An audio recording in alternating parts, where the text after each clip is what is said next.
Wabarakatuh. Saya Kristina Barnova dan rekan saya Marta Erdian. Kami dari Kelompok 8 ingin memaparkan materi komunikasi dan negosiasi bisnis. Tentang menyampaikan informasi dengan alat bantu bergambar. Apa itu alat bantu bergambar?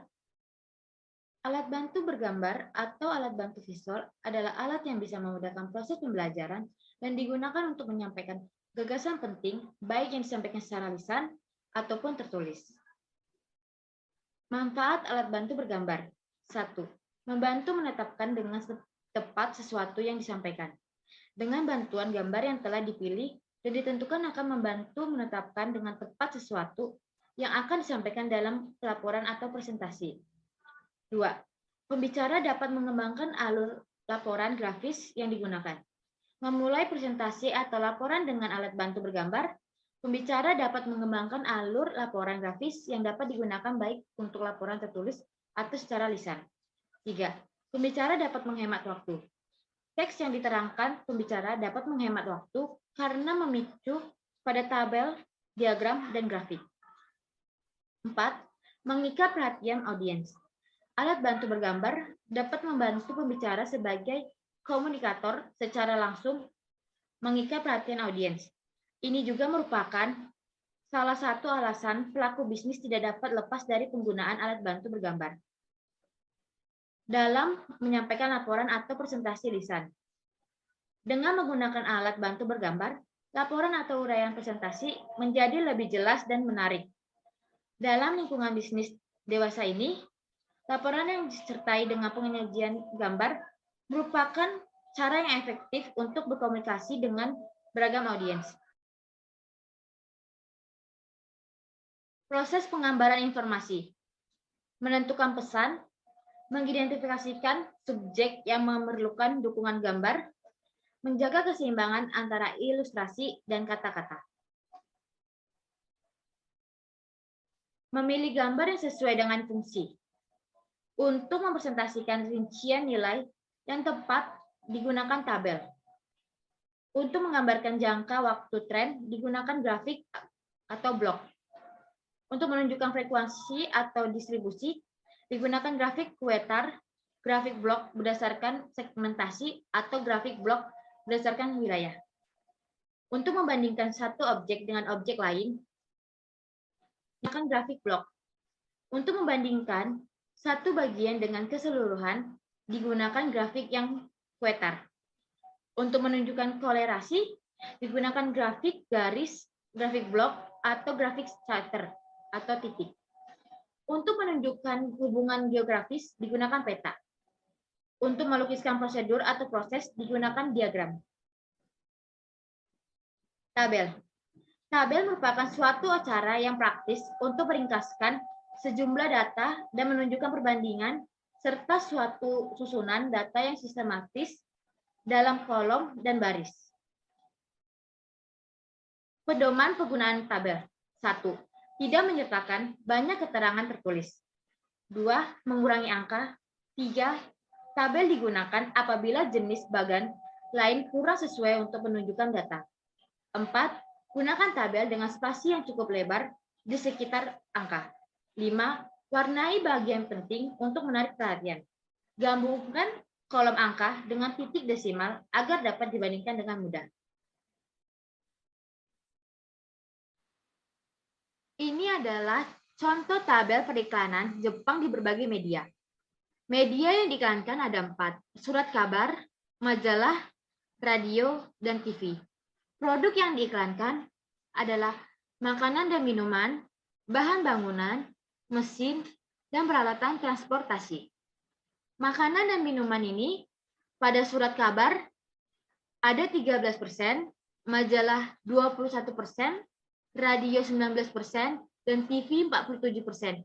Jumlah persentase iklannya 14,8%. Bahan bangunan, surat kabar berada 62%, majalah 17%, radio 5%, dan TV 16%. Jumlah persentase iklannya 6,6%.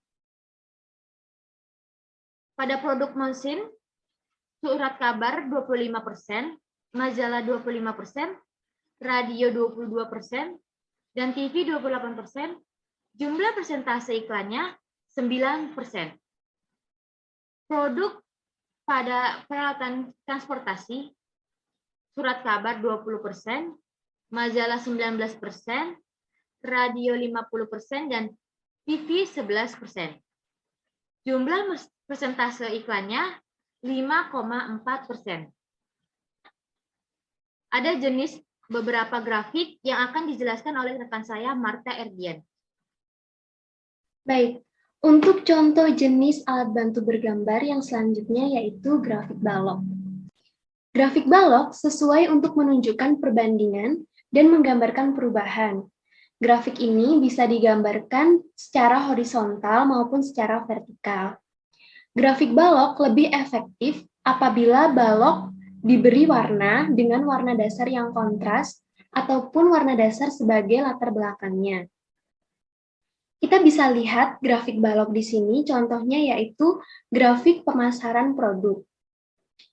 Grafik pemasaran produk di sini terdapat dari 3 daerah, yaitu Bandung dengan warna balok kuning, Semarang dengan warna balok ungu, dan Yogyakarta dengan warna balok merah.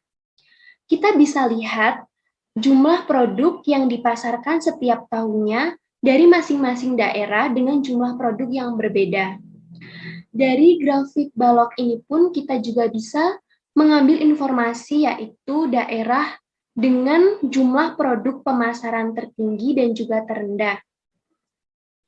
Dari kuartal pertama, jumlah produk yang dipasarkan dari daerah Bandung sebesar 20 produk. Sedangkan dari Semarang 30 dan dari Yogyakarta 45 produk.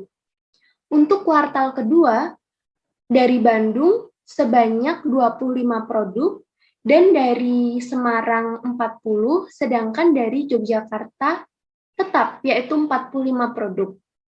Untuk kuartal ketiga, paling tinggi ataupun paling banyak produk yang dipasarkan yaitu dari daerah Bandung sebanyak 90 produk, dan dari Semarang 50, dan dari Yogyakarta 45 produk. Sedangkan untuk kuartal keempat, kita bisa melihat bahwa dari ketiga daerah ini mengalami penurunan jumlah pemasaran, yaitu dari Bandung sebanyak 20 produk, dari Semarang sebanyak 30, dan dari Yogyakarta 45 produk. Informasi yang disampaikan melalui grafik balok ini cukup jelas dan dapat membantu audiens untuk mengetahui berapa jumlah atau item yang dipasarkan sesuai contoh ini. Selanjutnya, ini adalah contoh grafik balok yang digambarkan secara vertikal. Seperti yang sudah saya sampaikan sebelumnya, bahwa grafik balok ini dapat digambarkan dengan 2 cara, yaitu secara vertikal dan horizontal. Contoh yang kedua ini sebenarnya sama seperti contoh yang pertama, hanya saja ini diubah arah baloknya, yaitu secara vertikal. Jumlah produknya juga sama, tahun pemasarannya pun sama, daerahnya pun sama dari Bandung, Semarang, dan Yogyakarta. Grafik balok sangat membantu dalam hal-hal sebagai berikut. Yang pertama yaitu membandingkan ukuran beberapa item atau produk pada satu waktu tertentu. Seperti yang ada di contoh tadi, yaitu waktunya adalah 4 kuartal tahun pemasarannya. Dan yang kedua, menunjukkan perubahan satu item sepanjang waktu tertentu. Yang ketiga, menunjukkan komposisi beberapa item sepanjang waktu tertentu. Dan yang terakhir, menunjukkan ukuran relatif komponen dari keseluruhan suatu item. Baik, untuk contoh jenis alat bantu bergambar yang selanjutnya yaitu grafik pie. Grafik pie digambarkan seperti kue tar yang terbagi berdasarkan persentase dan menunjukkan bagian-bagian dari suatu keseluruhan yang terdistribusikan. Langsung saja kita lihat contoh dari grafik pie, grafik pemasaran mebel ukir. Bisa kita lihat bahwa pie ini bentuknya seperti lingkaran dan terbagi menjadi beberapa bagian sesuai dengan presentasinya. Bisa kita lihat pemasaran mebel ukir ini untuk tahun pertama yaitu yang berwarna kuning, yaitu sebesar 13%, dan tahun kedua yang berwarna ungu muda sebesar 17%, dan tahun ketiga berwarna ungu tua sebesar 13%, dan untuk tahun keempat yang berwarna putih yaitu 57%. Jadi dapat disimpulkan bahwa pemasaran mebel ukir untuk tahun keempat adalah yang terbanyak dari tahun-tahun sebelumnya. Karena apa? Karena persentase lebih besar daripada tahun-tahun yang lainnya. Grafik pie ini, jumlah pemberian irisan pie juga harus dibatasi. Karena agar tidak sukar untuk memberi label atau jumlah presentasi supaya masih tetap mudah dilihat. Jadi dalam grafik pie ini, bila terlalu banyak irisan juga tidak bagus karena tidak bisa dilihat. Untuk selanjutnya, jenis alat bantu bergambar yaitu grafik garis. Grafik garis menggambarkan tren hubungan dua variabel. Pada grafik garis yang melukiskan tren, poros vertikal atau Y menunjukkan jumlah, dan poros horizontal atau poros X menunjukkan waktu atau kuantitas yang diukur. Bisa kita lihat pada contoh ini, yaitu pemasaran susu bayi enak tenan. Untuk poros Y, yaitu menunjukkan jumlah, sedangkan poros X menunjukkan waktu pemasaran susu bayi. Kita bisa lihat untuk Yogyakarta, garisnya berwarna kuning, sedangkan Semarang berwarna ungu muda, dan Surabaya berwarna ungu tua. Untuk Yogyakarta, pemasaran susu bayi enak tenan persentasenya cenderung menurun, yaitu dari kuartal pertama 30%, kuartal kedua 25%, dan untuk kuartal ketiga dia mengalami kenaikan yaitu 40%, sedangkan kuartal keempat mengalami penurunan kembali yaitu 20%. Untuk Semarang, pemasaran susu bayi ini cenderung meningkat, yaitu untuk kuartal pertama 55%, kuartal kedua 50%, kuartal ketiga 60%, dan kuartal keempat 70%. Sedangkan untuk daerah Surabaya, pemasaran susu bayinya persentasenya cenderung stagnan. Selanjutnya adalah wujud alat bantu visual presentasi. Selain jenis alat bantu visual, ada juga wujud alat bantu visual presentasi, yaitu yang pertama adalah handout. Handout adalah alat bantu berupa berkas cetakan.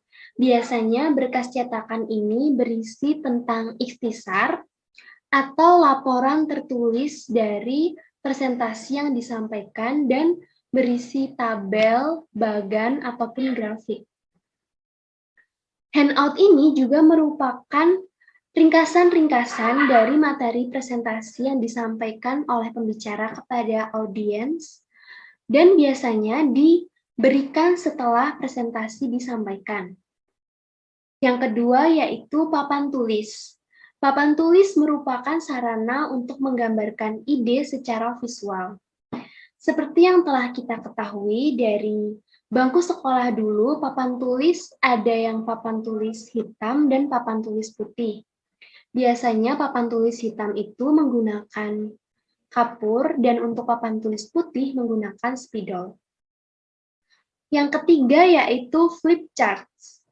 Flip charts merupakan lembaran-lembaran kertas berukuran besar, yang bagian atasnya biasanya ditempelkan pada selembar papan tebal yang ditopang dengan sebuah penyangga, sehingga pembicara dapat membaliknya pada saat berbicara. Jadi flip charts ini bentuknya hampir mirip dengan kalender. Yang keempat yaitu overhead. Transparansi overhead yang dapat diproyeksikan ke atas layar.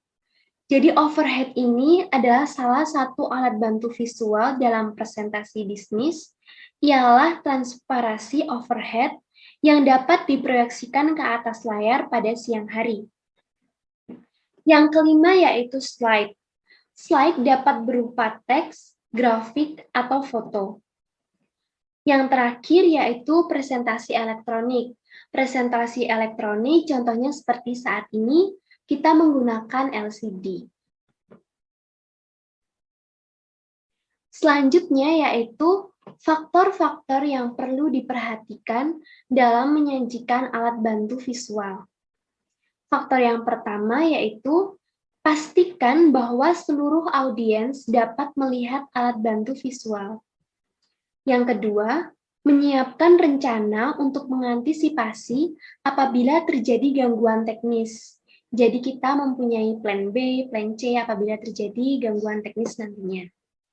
Yang ketiga, berikan kesempatan kepada audiens untuk membaca alat bantu visual sebelum penjelasan disampaikan. Jadi sebagai pembicara, kita bisa memberikan sedikit waktu kepada audiens untuk melihat sekilas alat bantu visual sebelum kita menjelaskan penjelasan. Agar audiens itu tidak hanya melihat saja, jadi dia bisa mendengarkan penjelasan yang kita sampaikan. Yang terakhir yaitu mengilustrasikan pokok-pokok presentasi, bukan keseluruhan uraian presentasi. Selanjutnya, dari materi presentasi yang telah dipaparkan oleh rekan saya dan saya, dapat diambil kesimpulan, yaitu alat bantu bergambar dapat memudahkan untuk menyampaikan gagasan penting, baik yang disampaikan secara lisan ataupun tertulis. Tetapi ada juga yang menghambat, dikarenakan kebanyakan orang atau audiens lebih memperhatikan atau fokus terhadap gambar daripada menjelaskan penjelasan dari pembicara. Jenis alat bantu visual antara lain tabel, diagram, grafik, dan peta. Demikian presentasi dari kelompok kami. Mohon maaf apabila ada kesalahan kata. Akhir kata kami ucapkan terima kasih. Tuhan memberkati. Wassalamualaikum warahmatullahi wabarakatuh.